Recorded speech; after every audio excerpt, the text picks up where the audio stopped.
Sylvester Matutina mengajukan langkah hukum atau upaya hukum luar biasa peninjauan kembali atau PK. Lalu bagaimana proses hukum selanjutnya? Apakah Sylvester bisa lolos dari eksekusi atau harus dilakukan terlebih dahulu eksekusi sebelum mengajukan PK? Kita bahas bersama Wakil Ketua Pradi Bersatu Lekhumanan dan Kuasa Hukum Roy Suryo CS Ahmad Hosinuddin.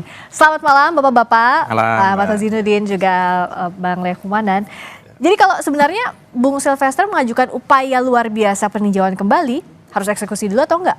Nah, sebenarnya pandangan saya adalah mengacu pada KUHP pasal 84 bahwa pelaksanaan eksekusi itu apabila telah melampaui batas waktu maka sudah dinyatakan daluarsa sehingga tidak dapat lagi dilaksanakan eksekusi terhadap putusan.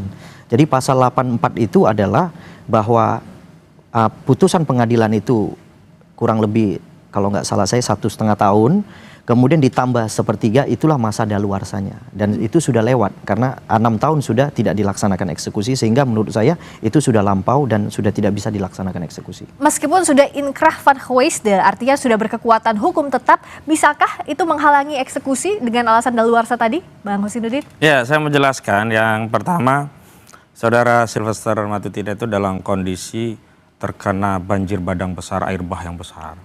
Artinya gimana tuh? Sehingga berusaha meraih apapun yang bisa diraih, dianggap akan bisa menyelamatkan dirinya. Ya, upaya menyelamatkan diri. Ya, pertama bernarasi tentang minta dari presiden apa yang pernah diberikan kepada Hasto. Amnesti. Ternyata diprotes publik. Karena jalanin perkara aja belum, pidana belum, kok tiba-tiba minta amnesti begitu. Lagi pula kan amnesti itu hak prerogatif yang inisiatifnya ada pada presiden, termasuk abolisi. Berbeda dengan gerasi dan rehabilitasi yang bisa diajukan permohonan oleh terpidana.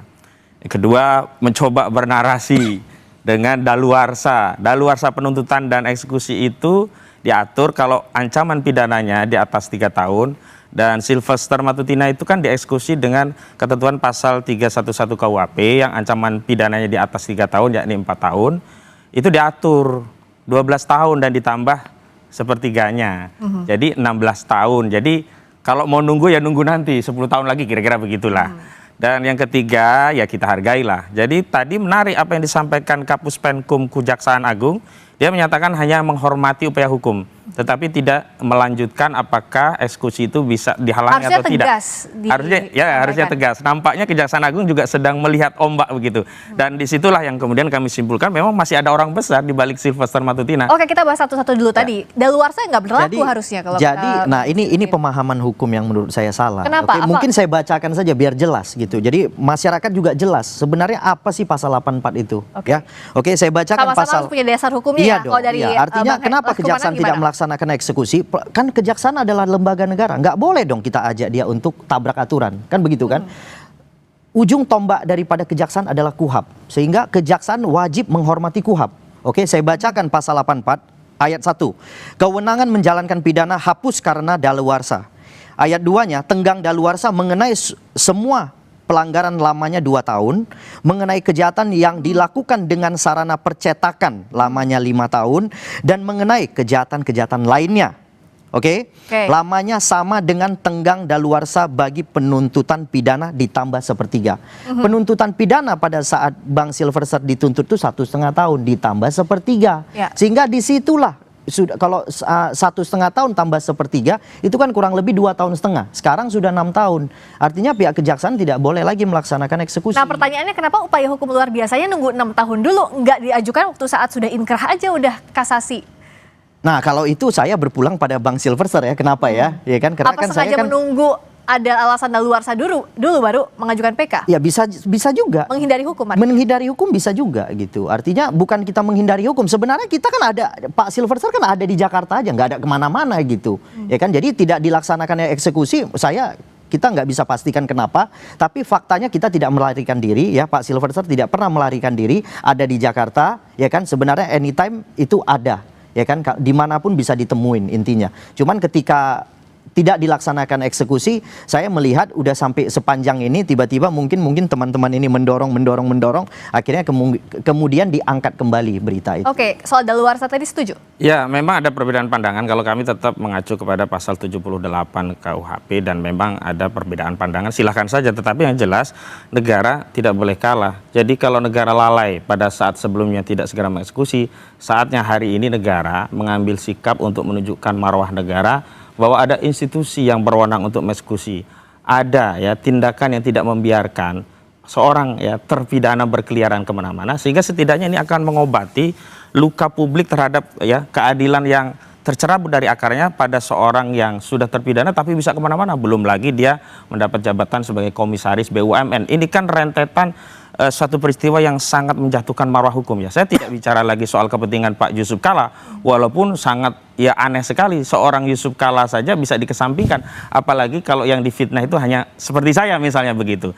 Yang kedua, soalannya hari ini kan mereka kalau memang ya merasa PD tidak bisa dieksekusi, tidak perlu mengajukan upaya hukum PK begitu. Ini kan berarti rentetan peristiwa yang mencoba mengais-ngais ya pertahanan hukum untuk menghindari eksekusi dari tindakan yang sebelumnya dia mengaku akan taat hukum. Sebelumnya klien kami selalu dituduh, ayo taat hukum, kamu sebentar lagi tersangka, kamu lagi sebentar lagi terpidana. Ternyata saudara Sylvester Matutina yang sudah terpidana, yang harusnya ada kewajiban hukum untuk menjalankan, terlepas. Ada dua ya. Ada secara subjektif dia mengajukan ya eksekusi secara sukarela, serahkan diri di borgol, maka dia akan dikenang sebagai seorang kesatria yang taat hukum.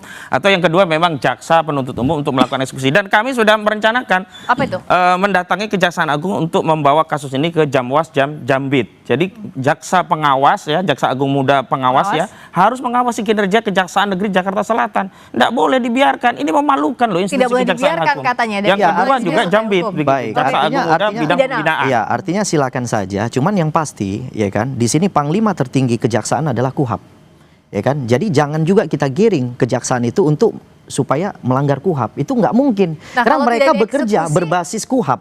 Sehingga ketika mereka melanggar KUHAP ya kita juga akan laporkan juga kepada pihak terkait. Kalau kan gitu. sudah inkrah tapi tidak dieksekusi itu melanggar KUHAP atau enggak? Sudah daluarsa persoalannya. Enggak, waktunya 6 tahun lalu tidak dieksekusi. 6 tahun lalu kalau tidak dilaksanakan eksekusi, nah kita nggak tahu kenapa tidak dilaksanakan eksekusi, kita nggak bisa jelaskan. Tapi faktanya ini sudah berjalan sekian lama, kemudian saat sekarang ketika rekan-rekan ini kemudian mensonding lagi, ya kan, membuka kembali tabir ini, kemudian setelah itu kita lihat rupanya waktu sudah lampau. Artinya sehingga menurut saya tidak patut lagi untuk dilaksanakan eksekusi. Gitu. Apa ya sudah tidak patut lagi untuk dieksekusi? Patut atau tidak patut itu tergantung Kejaksaan Agung, karena harusnya ini adalah tugas kewajiban dan tanggung jawab Kejaksaan Kalau Agung. pihak Anda apa melihatnya kenapa tidak dieksekusi 6 tahun lalu? Baru itulah saat ramai kembali. yang sebelumnya kami dituduh ada orang besar di balik perjuangan mengungkap ijazah saudara Joko Widodo. Tapi dengan kasus Sylvester Matutina ini justru kami meyakini ada orang besar di balik Sylvester Matutina, sebab jika tidak, kasus ini adalah kasus yang terindah dan ada pengawasan publik, karena bukan kasus yang menghina RT RW begitulah, sehingga tidak ada pantauan publik terhadap kasus ini. Dan saya mendengar kawan-kawan advokat, ada 100 advokat yang dulu melaporkan, membackup laporan dari keluarga Pak Yusuf Kalla ini juga berulang kali meminta untuk segera dieksekusi, termasuk keluarga Pak JK. Saya mendapat informasi juga bertanya, ini apa yang kami lakukan? Sudah ada proses, sudah divonis inkrah, kok negara membiarkan? Lalu di mana tugas dan tanggung jawab negara melindungi marwah warga negara yang dicedera, difitnah oleh Sylvester Matutina? Kan sebelumnya kubu Sylvester masih berdalih, oh itu kan kebebasan berpendapat. Kalau itu belum putusan, oke lah, masih beda tafsir tentang apa yang disampaikan oleh Sylvester Matutina terhadap Pak Yusuf Kalla. Tapi ini kan sudah vonis, dan vonis ini bukan judek faksi tingkat pertama atau judek faksi tingkat kedua, ini sudah judek juris loh, peradilan tertinggi, Mahkamah Agung. Nah, kalau ada pengabaian, ini akan jadi presiden buruk bagi rakyat untuk mencari keadilan. Kalau begitu nanti akan terjadi apa yang disebut dengan Eikenrechting. Ini proses menghakimi masyarakat, di tengah-tengah masyarakat akan main hakim sendiri. Karena apa? Tidak percaya pada institusi penegakan hukum. Lah saya kalau lapor polisi nanti juga divonis, orangnya juga lari. Ya, mending saya sikat aja sih lah.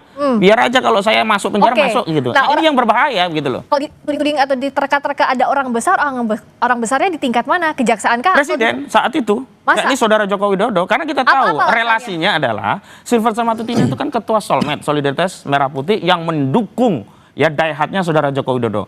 Dan saudara Joko Widodo dalam presiden itu sering mengangkat hukum, jangankan untuk Sylvester Matutina, untuk anaknya ya, untuk mendaftar menjadi wapres ya, yang tidak penuh dan 40 tahun, undang-undangnya aja diubah di MK. Ini tudingannya pihak Bang Hosidin harus dijawab dulu. Ini menurut saya ini tudingan yang serius. Kenapa tudingan serius? Kenapa? Ya kan, karena yang perlu saya memberikan pemahaman itu bahwa jelas-jelas ini sudah daluarsa. Itu dulu yang pertama. Ya, dan itu sudah diatur dalam KUHP. Memang suatu daluarsa terhadap suatu putusan itu sudah diatur dalam pasal 8485. Ya kan, kalau terhadap daluarsa tuntutan itu 7879. Jadi semuanya sudah ada kamar-kamarnya.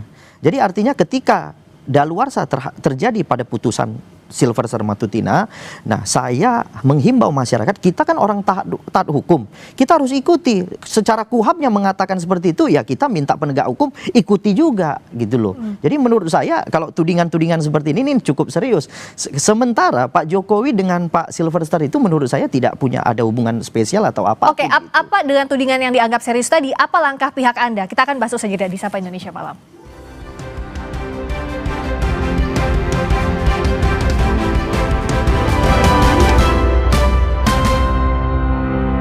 Di Sapa Indonesia Malam, Kapus Penkum Kejagung Anang Supriyatna menyatakan sidang PK yang diajukan terpidana Sylvester Matutina sudah terjadwal pada 20 Agustus 2025.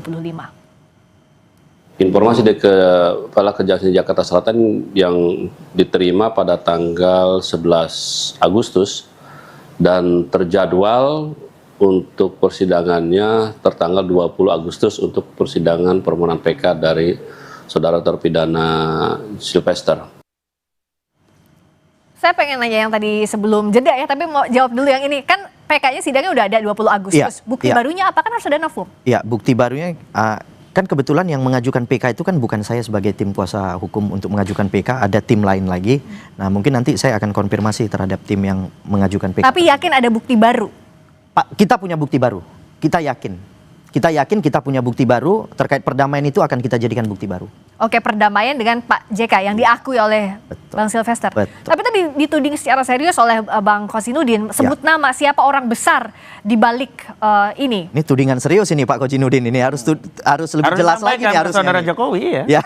Saya bisa menjelaskan buktinya pendapat apa? Kan itu kalau menuding nama orang itu kan harus bertanggung jawab. Ya, buktinya adalah kausalitas secara logis gitu. Hubungan saudara Joko Widodo dengan Sylvester Matutina itu kan kuat. Dan saudara Sylvester Matutina itu kan tudingan sementara. Nah, inilah yang disebut analisis dan pendapat, dan simpulan ini ada relevansinya dengan posisi.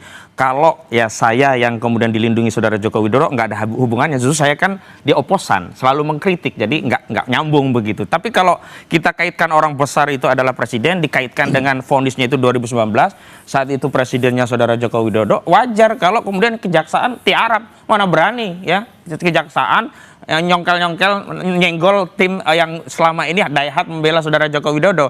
Dan hari ini saya lihat ini kok Kejaksaan Agung kok menjadi lunak begitu, padahal sebelumnya Kejaksaan Agung menyatakan oh sudah diundang oleh Kejari, ya silakan saja, kalau tidak hadir kita akan upaya paksa. Jadi kita kembali lagi diminta rakyat ini ya taat hukum, sementara Kejaksaan Agung sudah jelas tidak taat hukum, tidak menjelaskan eksekusi. Terpidana lari kemana-mana sudah jelas tidak taat hukum. Kok sekarang rakyat kita disuruh melihat tontonan taat hukum? Ini yang berbahaya bagi negara kita. Artinya begini, mungkin awalnya belum lunak ya kan, tapi setelah itu kan kami juga membentuk tim hukum yang kemudian berusaha berkomunikasi dengan kejaksaan bahwa apabila kejaksaan melaksanakan eksekusi ini tabrak aturan gitu. Ya kan, Panglima tertinggi kejaksaan adalah KUHP. Sementara pasal 8485 mengatur daluarsa terhadap putusan. Sehingga apabila tetap dipaksakan suatu eksekusi tersebut terhadap saudara Sylvester Matutina, itu jelas kami akan lakukan langkah hukum terhadap kejaksaan. Nah, kalau tadi tudingannya bahwa ada relasi Bang Sylvester dengan mantan presiden, itu masuk akal atau enggak? Itu terlalu jauh. Kenapa terlalu jauh? Kenapa nggak masuk akal? Yang pertama, tidak pernah ada korelasi antara Pak Jokowi dengan Sylvester Matutina. Meskipun relawan. Meskipun relawan, karena kita tahu selama Pak Jokowi menjabat, Sylvester itu tidak pernah memperoleh jabatan apapun dan tidak pernah mengharapkan jabatan apapun dari presiden kita Joko Widodo. Nah, hanya sekarang Pak Sylvester itu memperoleh jabatan melalui Pak Prabowo, itu saja. Jadi saya rasa sangat jauh sekali tudingan-tudingan dari saudara Kozinudin. Kayak tadi bisa dibawa ke ranah hukum atau enggak? Ya pastinya kita akan mempertimbangkan ya, kita akan mempertimbangkan untuk mengambil langkah hukum. Konsekuensinya diterima nggak? Jawaban klasik mempertimbangkan. Dan tafsiran tentang apa yang saya sampaikan sebagai pendapat dari simpulan itu tidak bisa disanggah oleh orang lain kecuali Saudara Joko Widodo sendiri. Dan saya berharap Saudara Joko Widodo merespon apa yang saya sampaikan bahwa orang besar di balik Sylvester Matutina itu adalah Saudara Joko Widodo. Jadi Saudara Joko Widodo jangan mengumbar narasi publik di belakang klien kami ada orang besar. Sementara hari ini kita tahu Sylvester Matutina sudah harusnya dieksekusi tapi tidak bisa dieksekusi.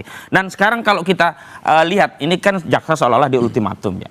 Nah menurut saya jaksa lebih baik mengorbankan Sylvester Matutina daripada institusi kejaksaan. Kalau mengeksekusi Sylvester Matutina dianggap akan melanggar hukum begitu. Apa yang dilakukan oleh kejaksaan hari ini sudah melanggar hukum. Apa? Tidak menjalankan eksekusi. Akan banyak orang yang diperiksa. Loh, ada dua kesalahan. Pertama, membiarkan ya kewenangan untuk mengeksekusi itu tidak dilakukan. Yang kedua, membiarkan ya terpidana itu kemana-mana. Ini kan akan jauh lebih besar dampaknya ketimbang mengeksekusi Sylvester Matutina. Tudingan tadi perlu dijawab langsung oleh Pak Jokowi atau nggak usah?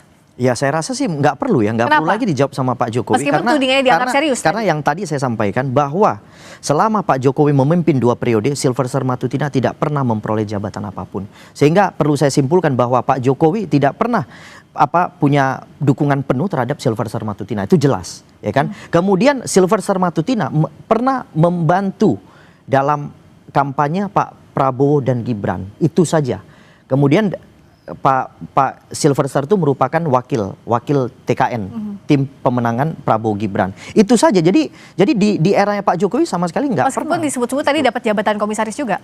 Nggak pernah. Selama Pak Jokowi yang memimpin, kalau sekarang itu kan pertimbangannya berbeda. Itu kan langsung diberikan oleh Pak Presiden. Sehingga pertimbangan berbeda. Tapi kalau dengan Pak Jokowi nggak ada hubungannya? Tidak ada hubungannya sama sekali. Tidak ada hubungannya sama sekali dan jauh sekali kalau itu. Dianggap tadi bisa mengontrol langsung kejaksaan? Nggak bisa. Tidak ada institusi manapun yang bisa dikontrol atau diintervensi. Ya kan? Siapapun tidak bisa mengintervensi penegakan hukum. Tapi faktanya yang mengintervensi penegakan hukum itu adalah KUHAP menurut saya. Karena kenapa? KUHAP pasal 8485 itulah yang melindungi Sylvester Matutina. Karena kenapa? Pihak kejaksaan harus taat terhadap KUHAP. Kalau ketika kejaksaan tidak taat kepada KUHAP, wah udah kacau republik ini.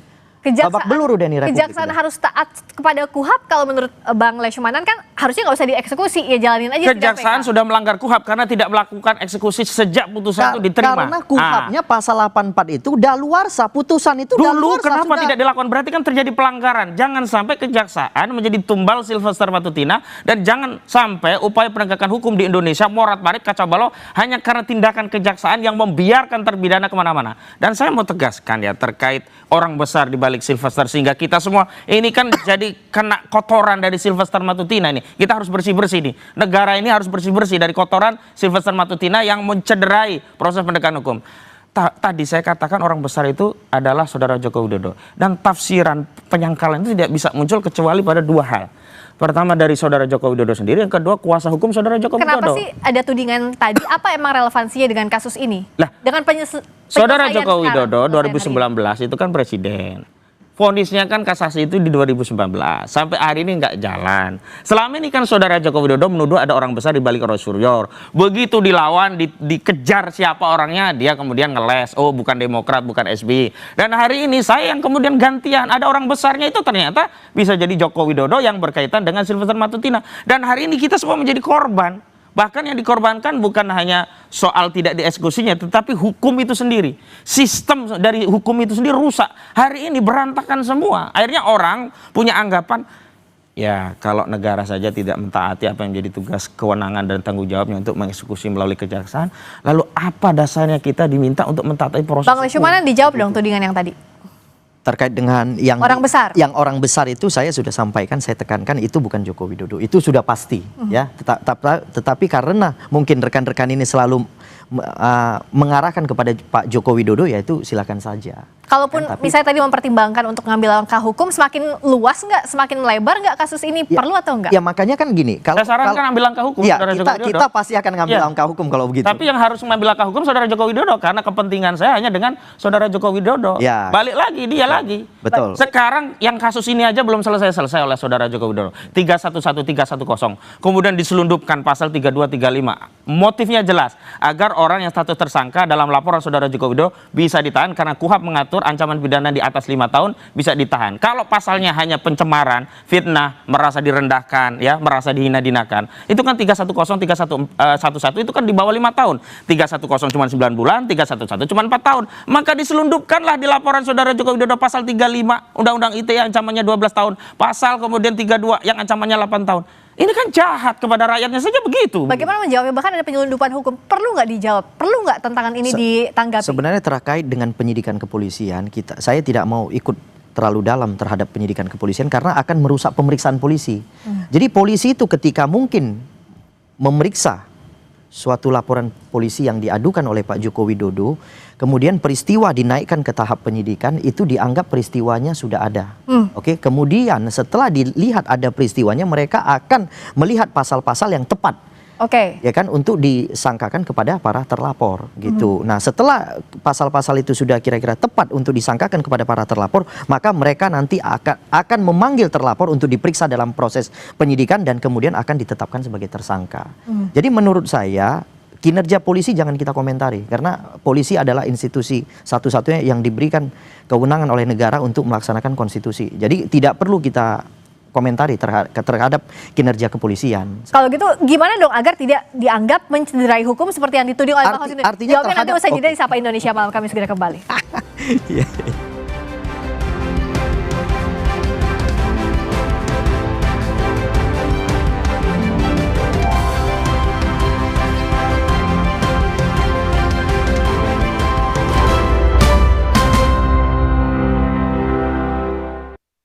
Nah, kalau kinerja kejaksaan dianggapnya sudah benar atau belum kalau dari pihak Anda tadi sebelum terputus? Menurut saya pihak kejaksaan sudah benar. Kenapa? Belum melaksanakan eksekusi karena mereka pasti selalu memerhatikan KUHAP, ya kan? Karena mereka itu kerja itu menggunakan tim, sehingga ketika mereka mau melakukan suatu tindakan, mereka akan melaksanakan ekspos. Dalam ekspos itulah nanti semua pendapat-pendapat itu diambil, yang kemudian diambil keputusan supaya tidak mengambil langkah yang salah. Nah, kalau sekarang langkahnya dianggap benar kalau kata justru kejaksaan itu sudah terbukti salah. Kenapa membiarkan sejak 2019 inkrah nggak dieksekusi? Dan jangan sampai kejaksaan bikin kesalahan kedua. Jadi kita sudah cukuplah institusi Mahkamah Konstitusi yang legitimasinya runtuh gara-gara memutus vonis perkara 90 yang memberikan jalan tol bagi Gibran. Hubungannya ke sini apa? Nah, sekarang kita lindungilah institusi kejaksaan, jangan sampai seperti MK yang rusak hanya karena menyelamatkan Gibran dengan memaksa mengeluarkan putusan. Ini tendensius nggak ke keluarganya? Oh iya, jelas saya tendensius. Kenapa? Karena rentetannya semua awalnya dari Solo gitu loh. Ini yang menjadi soal. Termasuk siapa? Sylvester Matutina ini kan awalnya ya, dia yang selalu menuding Roy Suryo, Rismon dan yang lain, kamu pasti tersangka, kamu pasti masuk penjara. Baru kemudian kita ketahui ternyata dia yang sudah status terpidana.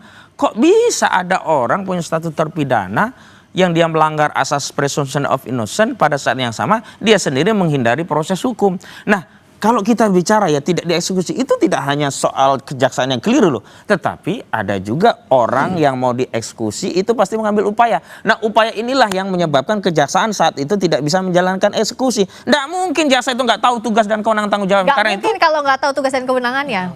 Ya, mungkin yang sebelumnya kita nggak tahu ya kenapa penyebab daripada tidak bisa dilaksanakan eksekusi. Tapi faktanya yang karena ini hari kita bicara memberikan suatu pandangan itu, ya pandangan ini hari yang perlu saya ukur itu adalah bahwa tidak dilaksanakan eksekusi selama 6 tahun itu sudah daluarsa, terhadap putusan tidak dapat lagi dilaksanakan. Balik lagi ke daluarsa. Iya, daluarsa putusan, tuntutan, dan kami simplikasikan bahwa putusan dan tuntutan kan satu paket. Tidak mungkin ada putusan sebelum ada tuntutan. Tapi tafsir ini biarkan saja. Saya ingin mengajak kepada tafsir bernegara kita. Akhirnya rakyat yang akan melihat.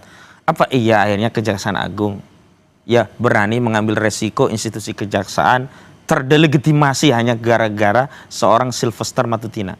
Apa iya negara kita kemudian kehilangan ya asa untuk mendapatkan keadilan dan penegakan hukum yang ada kepastian hanya gara-gara ya orang yang sudah terpidana kemudian bermanuver bisa mundur dari 2019 sampai 2025, setelah itu bermanuver lagi, berdalih KUHAP, berdalih mengajukan PK, sebelumnya minta amnesti. Apakah negara akan kalah dengan manuver-manuver seperti ini? Sementara kalau rakyat, tangkap duluan, kadang-kadang hukum juga diterabas. Ini praktik-praktik yang kemudian oleh rakyat sederhana mereka simpulkan, kok nggak adil ya? Kok kami nggak diperlakukan seperti itu ya? Kok ini hanya berlaku kepada orang-orangnya Jokowi ya? Kok kenapa kalau orang-orang kami, tokoh, ulama, aktivis itu langsung ditangkap? Gus Nur dulu langsung dijemput paksa. Ya, Bambang Tri juga dijemput paksa. Itu gara-gara apa? Anda mau bilang tidak ada equality before the law? Ya, itulah. Tidak ada equality before the law, tidak ada rasa keadilan di tengah masyarakat, dan yang paling penting apa? Nggak ada juga kepastian hukum. Apa ya tidak ada equality before the law dan tidak ada kepastian hukum? Contoh kasusnya Bang Sylvester ini. Artinya saya tidak dalam posisi memberikan tanggapan terhadap yang sudah lampau.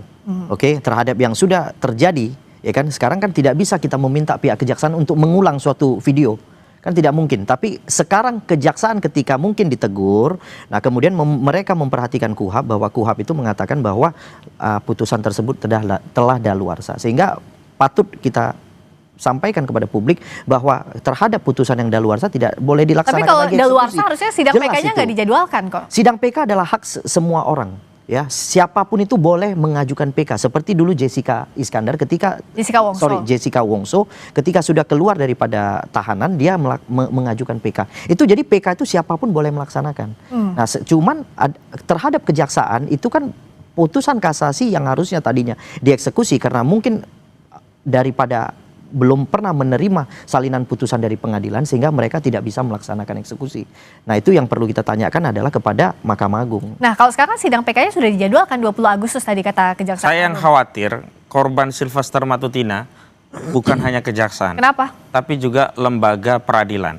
Apabila nantinya misalnya peradilan mengabulkan, entah dengan upaya apa dia bisa memenangkan PK itu. Akhirnya masyarakat kemudian melihat, negara ini bisa dikendalikan sudah oleh berprasangka seorang. buruk di Ya, saya harus seuzon. Karena sekarang saja praktiknya sudah kita prasangka buruk. Kenapa dari 2019 sampai hari ini tidak dieksekusi? Di mana prasangka baik kita kepada aparat penegak hukum? Di mana letak kita harus berprasangka baik dengan penegakan hukum yang seperti ini gitu? Anda pesimistis bahwa sidang PK-nya Bukan soal pesimistis, tapi saya mengingatkan bahwa negara ini harus ada marwah. Hukum itu benar-benar harus ditegakkan. Keadilan itu bukan hanya soal keadilan bagi Sylvester Matutina, tapi kita pikirkan juga keadilan untuk Pak Yusuf Kalla, keluarga Pak Yusuf Kalla, keadilan juga bagi seluruh rakyat yang selama ini salah dikit langsung dikejar-kejar, berpendapat sedikit langsung dikejar, pasal pidana sara lah, kebencian, hoak. Untung saja pasal-pasal 14 ayat 1 ini sudah dibatalkan MK. Sebelumnya kalau tidak pasti ini masuk barang ini dengan pasal 14 ayat 1 Undang-Undang Nomor 1 Tahun 46 dan itu yang selalu berulang dan hari ini mulai pakai modus baru dengan pasal apa? 3532 Undang-Undang ITE. Yang 3532 juga dimasukkan oleh pelapor-pelapor selain Saudara Joko Widodo. Yang tadinya 4, yang selebihnya sudah turun. Tinggal 4, tadinya kan 6, 2 sudah mundur. Dan di semua pasal itu ada pasal 32, 35 yang ini kuat ya. Targetnya adalah hanya untuk bisa menahan. Kenapa ancamannya di atas 5 tahun? Saya ingin bicara begini ya. Sudahlah kita nggak usah berbelit-belit soal hukum.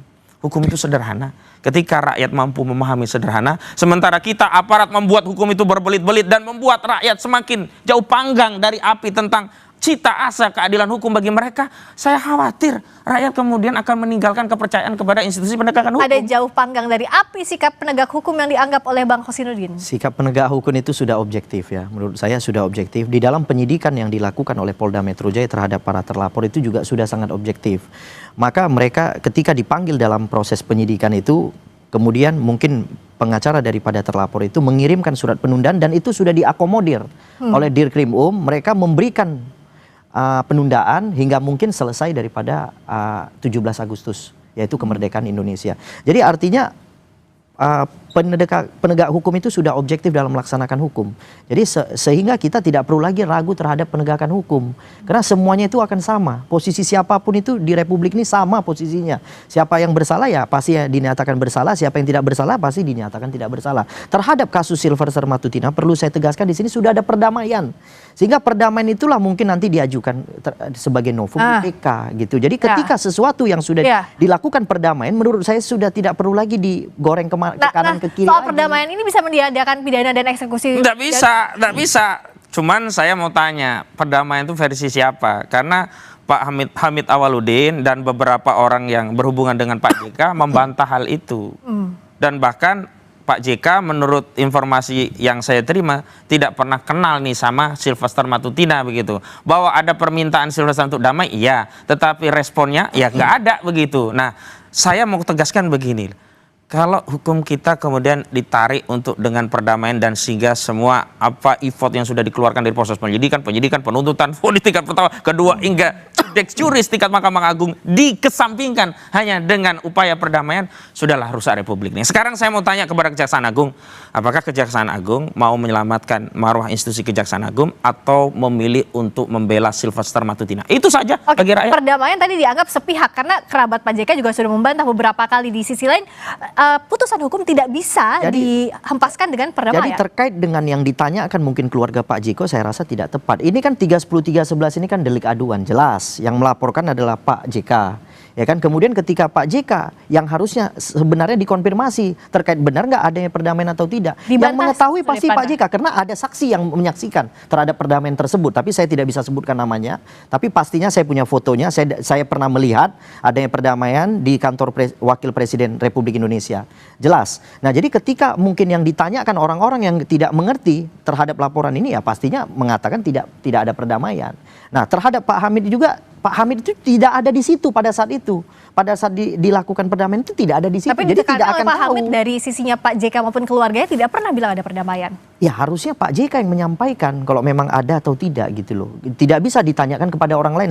Misalnya pelapornya si A, kita tanyakan kepada si B, si C, si D, yang nggak mungkin ada jawaban yang pantas gitu. Jadi menurut saya lebih baik ditanyakan kepada si A. Tapi yang jelas itu lebih bisa luas meniadakan kepada si A. pidana, bisa meniadakan eksekusi. Terhadap, saya tidak berkomentar terhadap putusan PK nantinya ya, karena akan mempengaruhi putusan ya. Yang pertama yang bisa saya sampaikan adalah bahwa pasal 84 telah mentiadakan eksekusi. Itu dulu yang pertama. Kemudian bagi seseorang yang kira-kira menganggap ada kesalahan yang perlu ditebus, maka dilakukanlah PK. Diajukan PK kepada Mahkamah Agung. Nah ya, terakhir karena sidang PK-nya sudah keluar jadwal 20 Agustus, bagaimana mengawasi ini, Bang Kosinudin?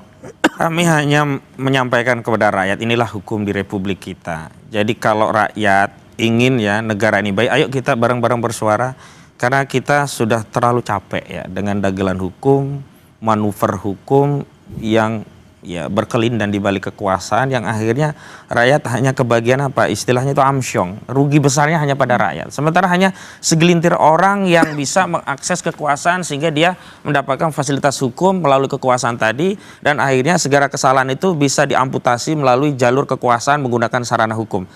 Ini yang bolak-balik sudah menjadi modus operandi yang kami lihat sudah terlalu lama dan harusnya dihentikan. Dan ini juga akan menjadi legacy bagi Pak Presiden kita, Prabowo Subianto. Apakah dia hendak melanjutkan legacy yang sebelumnya hukum hanya menjadi alat kekuasaan, alat politik. Dan hari ini kita akan lihat apakah Kejaksaan Agung akan kalah dengan seorang Sylvester Matutina. Mata publik akan tertuju pada sidang PK 20 Agustus nanti. Terima kasih Bang Ahmad Kosinudin. Terima kasih Bang